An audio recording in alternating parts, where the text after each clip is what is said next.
Good afternoon and welcome to episode 7 of Inside Norse. Today we're going to explore the Norse relationship with the Norfolk Community Foundation. I'm really pleased to welcome as my guest today Claire McIntosh, pioneering and very inspirational Claire McIntosh, the Chief Executive of the Norfolk Community Foundation. Welcome, Claire. Thank you very much for having me. It's lovely to be here this afternoon. Oh, no problem at all. Are you well? Very well, thank you. Very well. We're actually seeing the sunshine today, which is quite rare. So makes a real... It makes a big difference. Yeah, I think it's been 2 weeks of just solid grey. Absolutely. It's been quite miserable. But yes, well, you brought the sunshine with you, so thank you for that. Look, can we start, Claire? Just why don't we, so our audience gets to know you a bit better, why don't you just tell me a little bit more about yourself, your professional career, your journey so far? Well, although I've been at the Community Foundation now for, I think it's nearly 8 years, my background actually isn't in the charitable sector. So my career started working for a global food company, Mars, and I joined them as a graduate trainee and worked with them in around business development and some of our emerging markets. Yeah. And as part of that, spent some time both in Asia and then latterly Russia, always with a view to developing business ideas, working in partnership, looking for innovative ways of developing programs and project management more broadly. Well, that's really interesting. I mean, working for or having worked for the Mars Corporation, that's really prestigious, as a graduate, contract there. But that's fantastic. But I guess the obvious question then comes in, Claire, is from that sort of background, what's the transition path, to coming into the chief executive of the Norfolk Community Foundation? How did that come about into this sector over here? I suppose the simple answer to that, it isn't one step, it's a number of different steps. And a sort of a bit of reflection about the things that matter. But also, they're not as different as you think. So, I suppose starting off with the sort of steps that led to it, one of my roles when I was at Mars was around graduate recruitment and supporting our new graduates. So I always had an interest in careers learning and development of people. Yeah. And so after having had a family, I wanted to explore that as a career opportunity and then worked in that area and retrained in careers guidance. And that led me very much to young people and the challenges that young people face in different environments, which led me to being a mentor for Prince's Trust. Okay. And then from Prince's Trust, the opportunity to work at the Community Foundation, where I could bring together both my interest in business development, but in a space that really resonated and meant something to me. Felt like the stars were aligned. Yeah. And then thinking about the sort of the read across in terms of skills, at our heart, the Community Foundation is absolutely a charity, but well-run charities are just like well-run businesses. Yeah. And the same things that matter in a well-run business matter in a well-run charity. Yeah. So they're not as distinct as some people think they are. Yeah. We don't do things differently just because we're not profit focused. Yeah. Yeah. We're very driven by making sure that every penny counts. Yeah. But the driver, the motivator that gets me out of bed is the difference it makes to people's lives. Yeah. And let's just talk about that. I think before, I'd like to explore that in a minute. That's a really interesting response you gave there. Thank you, Claire. But perhaps this will be a good time to really just let people know what exactly does the Norfolk Community Foundation do? Well, at a top level, we're Norfolk's largest grant funder. Okay. So the mission that we have, or the vision that we have, is to create strong communities that are resilient and offer opportunity for everybody to live their best life. And we do that through working in partnership with our local charities and community groups, and funding as a key part of that. So delivering funding and support to those organisations, but also sitting alongside them and understanding what their challenges are so that we can unlock more than just funding, but the level of support that they need. And then working in partnership with people that want to strengthen our communities. And on one level, that's going to be statutory organisations, so whether it's our local government or whether it's our local health system. But it's also going to be individuals and businesses Of course. who have an amount of time or funding and want it to make a difference and want to know where they can go. So what the Community Foundation does is really understand the challenges and needs at a grassroots level that people are facing, and they're different wherever you live in Norfolk, and then bringing together the people that want to make a difference and convening partnerships, and then just getting the job done. Yeah. Okay. Thank you for that. That's really useful to understand that. Look, you talk about your transition, you talk about running a business, which is the same. I suppose it prompts a question. In the work that you do, at times you must find it really quite challenging, because of the inequality in society. How do you cope with that? Some of the hardships that you see. What's your mechanism to getting over that?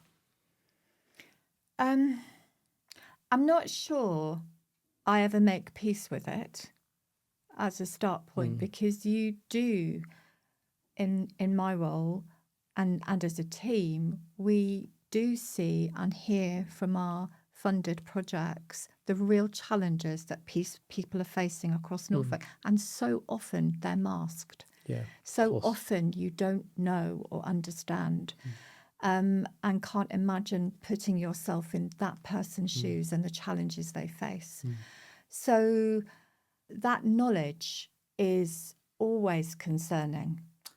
But I am also a great believer in, so what can you do to make a difference? We've all got a power to do something differently. Yeah. So I use it as an energizing force. I think there's inequity. I'm not happy.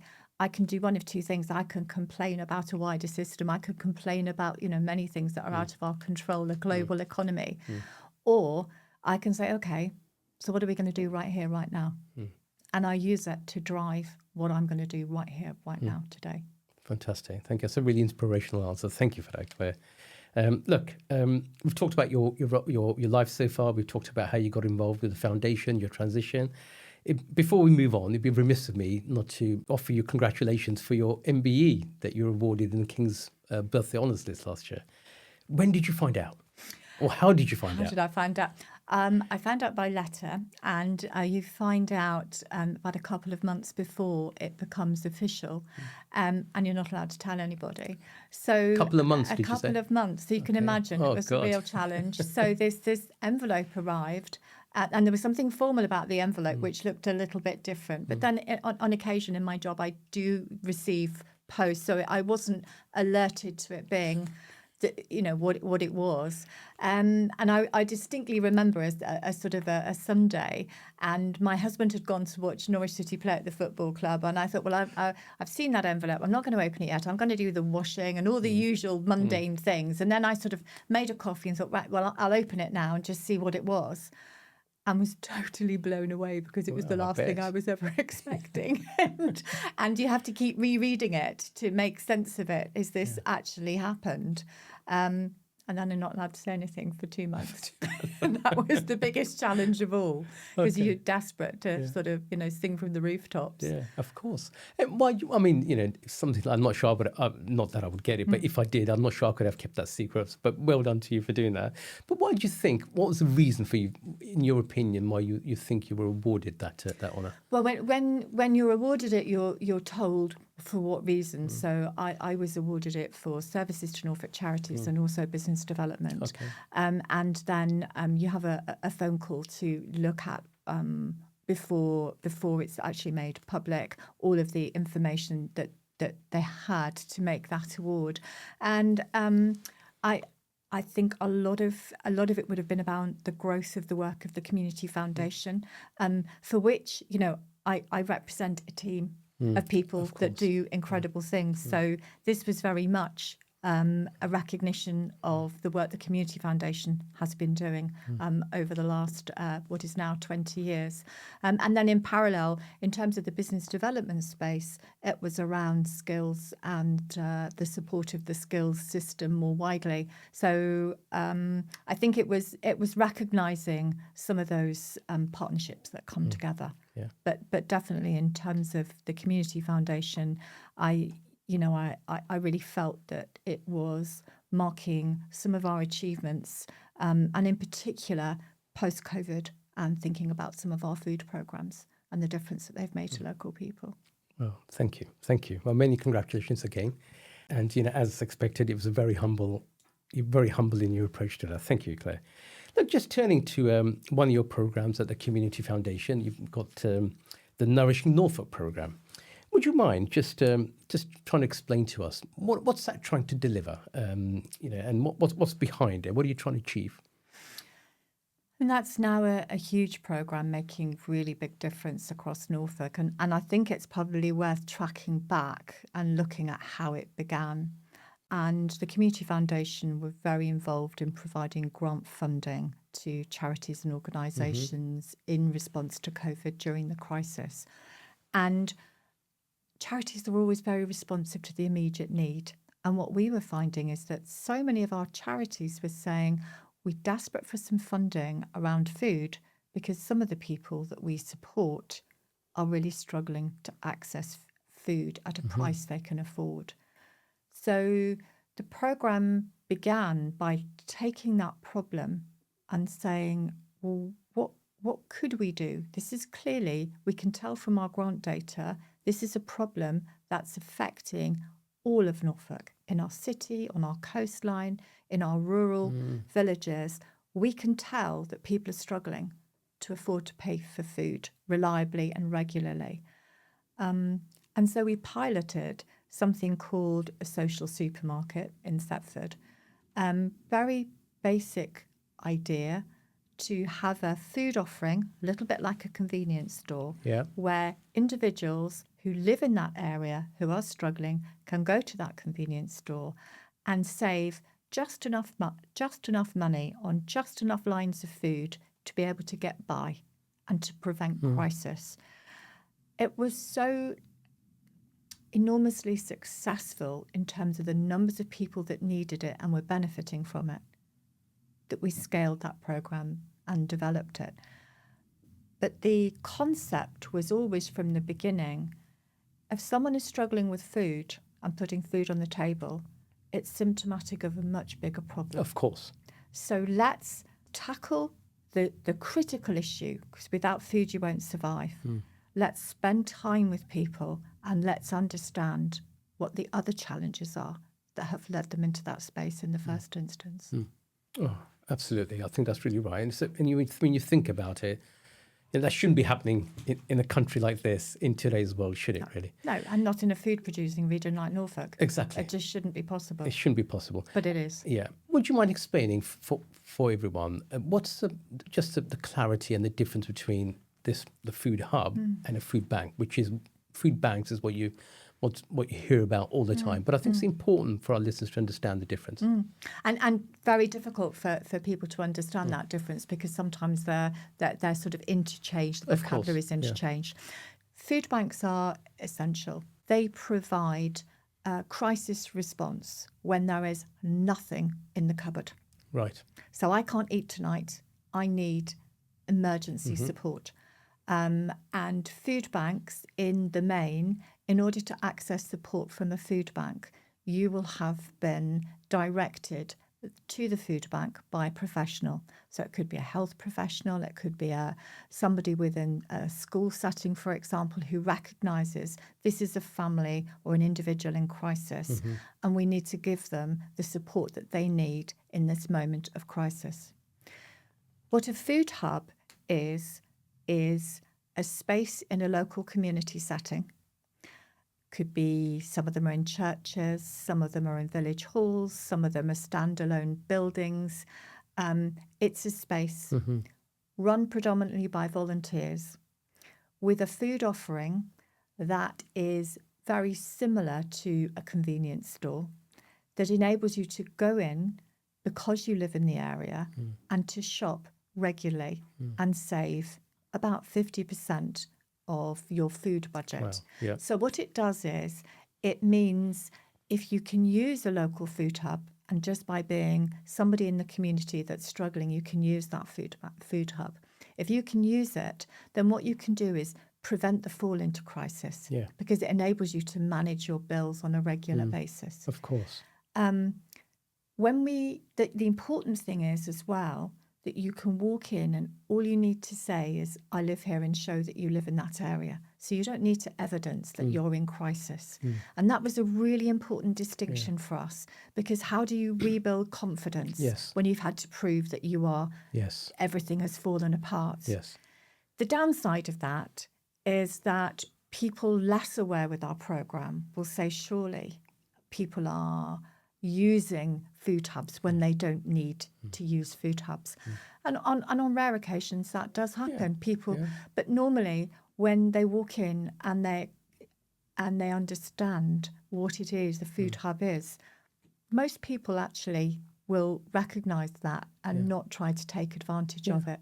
And our average shopping basket is just under £8. Okay. So we know that people are shopping for what they need Yeah. for the next couple of days. For the right reason. They're not loading up They're not, on expensive products. They're buying basics that they need to get by. Yeah, but people take advantage at the food bank as well, so it's a really good strategy where you're trying to intervene earlier in the process before a family or when an individual goes into crisis. I find that really quite inspirational, really quite pioneering. And I think as well, what really works, we think, is because it's non-judgmental and whoever knows what's really going on in somebody's life. If you suddenly lose your job or your home, your clothes and car don't change. Yeah, of course. And so, you can look like things are going better than actually in reality they are. Yeah.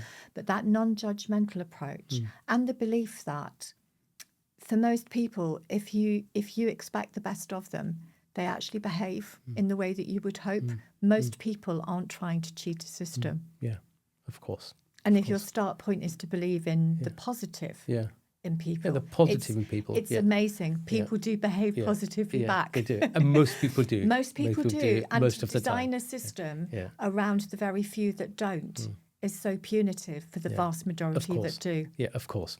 So, exactly right. Well, thank you for that, Claire. That's really, really educational. Look, can I just ask, how Norse were involved and partner with you in this program? How did that relationship start with the Norse Group? Norse have been a really strong partner with us now for, I think, about 3 years. And it started as we looked to scale the operation from a pilot. So from our early pilot in Thetford, we developed more 5 or 6 food hubs, including in Breckland, in Norwich, and in Great Yarmouth and Galston. And the food hubs that we were setting up with local charities were spending so much time on sourcing food that they weren't able to give the care and attention to the individuals that were struggling, that were coming through their doors. And so we knew that the most help we could provide was to find a way of identifying a regular solution on some of the basic food items. So to do that, we needed an organisation or organisations that maybe could provide some warehousing space if we were to be able to buy product, but that we then needed to distribute this across Norfolk. So you start to look at warehousing, distribution, systems, understanding of local communities, and it's not long before you think, I know an organisation that might be able to do that. And so we approached Norse and said, we don't know where this is going, but we think it could scale. We don't have the expertise. We're a community foundation. You have phenomenal expertise in these areas. Could you help us? And those early conversations have been absolutely pivotal. And without doubt, we would not have scaled and offer the support and value that we are without the help of Norse. It's a partnership if of all the partnerships we've had in the Community Foundation, I think it's the one that has been the most pivotal and the one that I'm most proud of. Oh, thank you for that. Look, we're really proud to be part of this partnership and to be doing and to be helping or serving the Nourishing Norfolk program because of its value. And would you mind just maybe if we could just touch on that, just to describe the scale of the operation now, some of the benefits, the number of people that it helps. So we now have 27 food hubs. Okay. So 27 locations and just across Norfolk. Just across Norfolk. And they are operating in more than 40 locations across Norfolk. Wow. So across Breckland, across the North Norfolk coastline and through Broadland, we have a sort of a mobile food offer. And collectively across those 27 food hubs, we are supporting 36,000 people. Wow. Across Norfolk. As many as that? As many as that, which when you think of the population of Norfolk as 900,000, it's immense, yes. The number of people that are accessing help. And what's been interesting about that is they're accessing food on the table, which, as we talked about earlier, is critical. But it's also becoming a space where people feel welcomed and heard.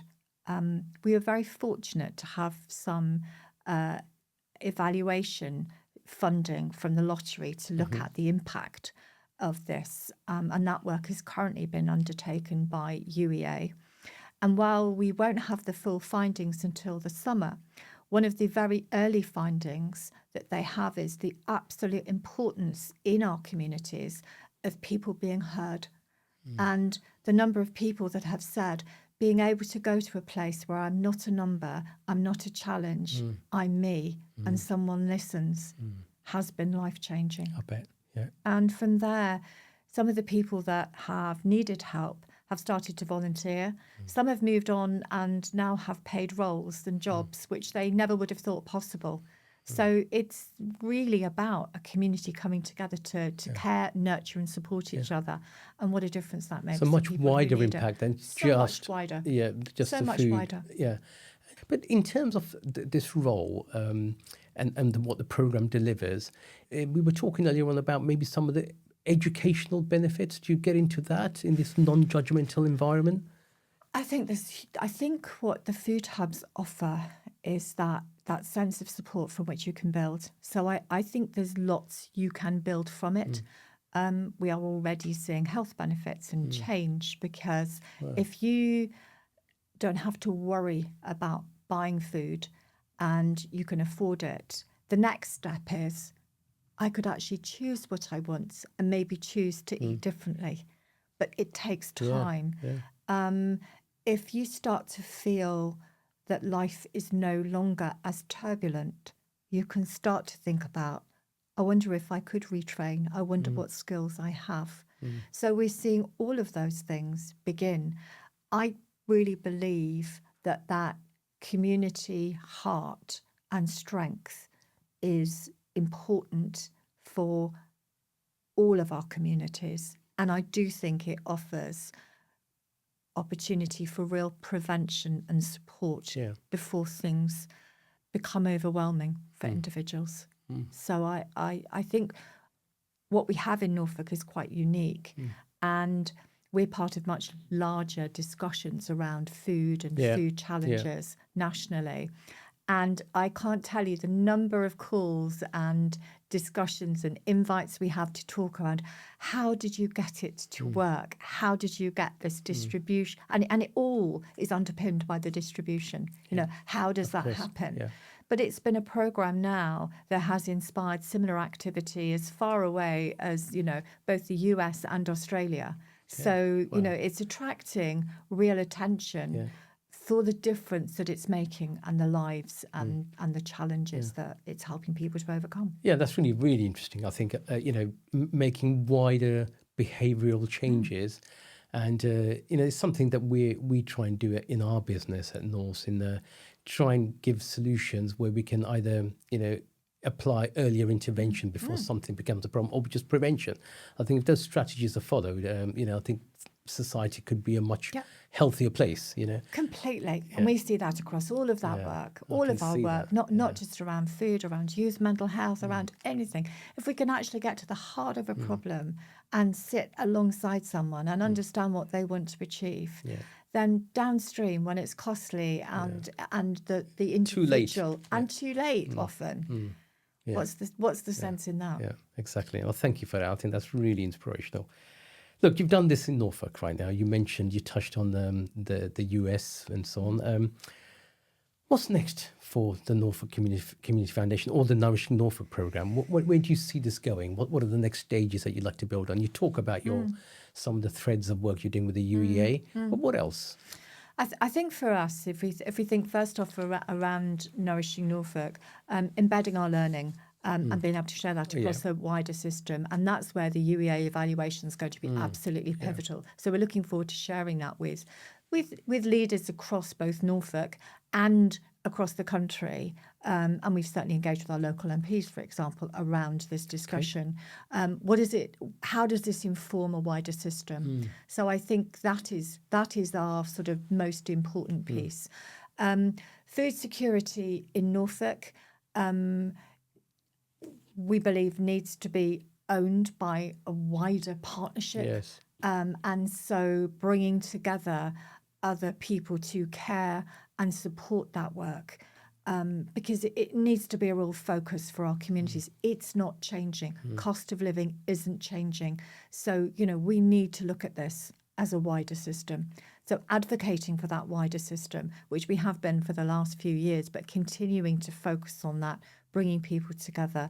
And we were delighted when Delia Smith added her support very vocally to the programme, because the more people that care, the more people that take action, the more that we can make sure that food poverty is something of yesterday and not tomorrow. Yeah, of course. And having an advocate like Delia Smith certainly would help. So absolutely. I wish you the best of luck in this endeavour and your next steps. But look, we're coming to the end now, Claire. Thank you very much so far. But my final question is back to you again, a little bit more about you. We've talked about your professional career and what you do professionally right now. I ask all my guests this question, which is, away from work, what do you enjoy doing? How do you spend your time? Gosh, away from work. Well, I'm lucky that I have my husband and I, between us, have 5 children. Okay. So my away from work is often consumed with activities relating to them, which is great, and kind of catching up with their lives and finding out what they're up to and spending time with them is always really important. And then last year, under duress, I might say, from my husband, I started golf. Oh, wow. And okay. That's been a real journey. Yeah, okay. And has Per taken every stroke, I might say, it's a journey. But that's been really interesting because, there are parallels with which I suppose I've never thought about with my job. I've got this small ball here, and I'm trying to get it into a hole I can't even see, and I don't really know quite how I'm going to do it, but somehow we're going to get there. That probably is quite a parallel with my day to day. But also, I've really loved trying to perfect something and focus on something, and it's so all consuming. I actually can't think of the day job in that moment. So it's a great release, and I've met some fabulous people on the journey. Yeah. So that's taking up a lot of my spare time right now. Yeah, I'm sure you'll conquer it. It's a difficult one, the way you apply your mind to other things that you've done. I'm sure you'll conquer it. I have to hope. I ever heard of Sergeant Major Golf? No, I haven't. Really? Okay. I normally play that, which is left, right, left, right. No, well, absolutely. and a lot of time in trees. Yes, that's right. Now, my final question before we end is, what about the other side? You've talked about what you enjoy doing and what the new skills you're acquiring. What about the other side in terms of, does anything keep you awake at night? Yes, they do. I think a lot of things keep me awake at night at different points. The importance of making sure that we articulate the stories of our communities in a way that inspires action, but with dignity. So I will always wrestle with the storytelling to make sure that we have our balance right and appropriate. And as we see more and more of the challenges, not only how do we tell the story, but how do we do everything in our power to unlock the support? I mean, I find it quite strange at the moment because there's so much overwhelming demand. Some of our national and even local grant funders have shut their doors because they've said we can't cope. And our response has been, no, we just have to run faster. Of course. And that, I think, creates a sort of an adrenaline that's sometimes hard to switch off from. And that's what keeps me up at night. Can we do more? Did we miss a trick? Was there something we should have done? Was there somewhere we should have been? Is there anything more we could be doing? And that is always my that's the sort of the stuff of 3 o'clock in the morning when you can't sleep. Yeah. Well, that's really interesting to hear that. I have a quote that always comes to my mind is that all progress depends on an unreasonable person. So when you're becoming unreasonable with yourself in questioning things, how can we do differently? Only then will you get progress. Yes. Look, thank you very much for that, Claire. I really appreciate that. It's been really inspirational and I'm sure really educational in terms of what you do for our listeners. Thank you very much indeed. Thank you very much for having me.